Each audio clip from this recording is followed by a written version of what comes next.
Advocate Vasant Cyriac, ഈ സർക്കാർ നിലപാട്, സർക്കാരിന്റെ സത്യവാങ്മൂലം എന്നുള്ളതൊക്കെ വാസ്തവത്തിൽ ഒരു രാഷ്ട്രീയ ആരോപണം മാത്രമല്ലേ? സർക്കാരിന്റെ സത്യവാങ്മൂലം മാത്രമാണ് ആധാരമെങ്കിൽ ആ സത്യവാങ്മൂലം പരിശോധിച്ച ബെഞ്ചിലെ ഇന്ദു മൽഹോത്ര എങ്ങനെയാണ് വ്യത്യസ്ത നിലപാട്, വ്യത്യസ്ത അഭിപ്രായം സ്വീകരിക്കുന്നത്? അപ്പോൾ സത്യവാങ്മൂലം മാത്രമല്ല ആധാരം.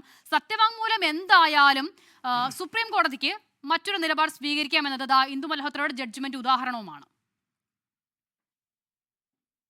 അല്ല, അങ്ങനെ മാത്രമാണെങ്കിൽ സർക്കാരിന്റെ സത്യവാങ്മൂല്യങ്ങൾക്ക് യാതൊരു പ്രാധാന്യമില്ല.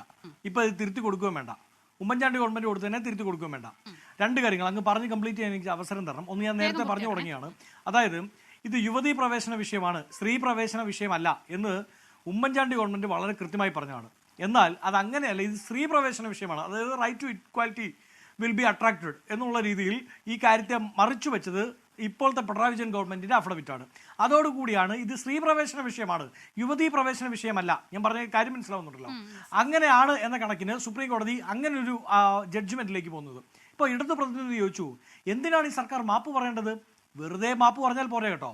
പുത്തരിക്കണ്ടം മൈതാനത്ത് ആളെ വിളിച്ചുകൂട്ടി പിണറായി വിജയൻ പോയി നെഞ്ചത്തടിച്ചു പറയണം, മേയാ കുൾപ്പ, മേയാ കുൾപ്പ, മേയാ മാക്സിമ കുൾപ്പ എന്ന്. എൻ്റെ പിഴ, എൻ്റെ പിഴ, എൻ്റെ വലിയ പിഴ എന്ന്. എന്താണെന്നറിയാമോ?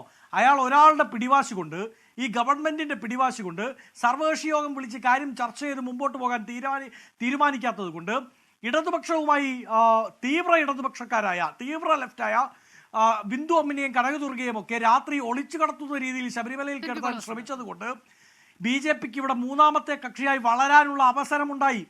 ബി ജെ പിക്ക്, സംഘ് പരിവാറിന് ഇപ്പോൾ നമ്മൾ ഈ ചർച്ച ചെയ്യുന്ന മൂന്നാമത്തെ കക്ഷി എന്ന് പറയുന്ന കണക്കിന് വളരാനുള്ള അവസരം ഉണ്ടാക്കി കൊടുത്തത് ശബരിമല സമരത്തിന്റെ മണ്ണിലാണ് ബി ജെ പി ഇന്ന് നിന്ന് വളരുന്നത്. ഒരു സംശയം വേണ്ട, അത് രാഷ്ട്രീയ ബോധ്യമുള്ള ആർക്കും മനസ്സിലാവും. ആ അവസരം ഉണ്ടാക്കി കൊടുത്തത് പിണറായി വിജയൻ ഗവൺമെന്റ് ആണ്. അതുകൊണ്ട് തന്നെ ഇവിടുത്തെ മതേതര മനസാക്ഷിയോട് പോയി മേയാ കുൾപ്പ, മെയ്യാ കുൾപ്പ, മിയ മാക്സിമ കുൾപ്പ എന്ന് പിണറായി വിജയൻ പറഞ്ഞില്ലെങ്കിൽ ചരിത്രത്തിൽ ഏറ്റവും വലിയ ചതിയനായി അയാൾ രേഖപ്പെടുത്തപ്പെടും എന്നതിൽ സംശയം വേണ്ട. ലോകത്തെവിടെയായാലും ഏത് സമയത്തും 24 വാർത്തകളും ഓഗ്മെന്റഡ് റിയാലിറ്റി പാക്കേജുകളും എക്സ്പ്ലെയിനറുകളും വിശദമായി കാണാൻ ഞങ്ങളുടെ യൂട്യൂബ് ചാനൽ നിങ്ങൾക്ക് സബ്സ്ക്രൈബ് ചെയ്യാം.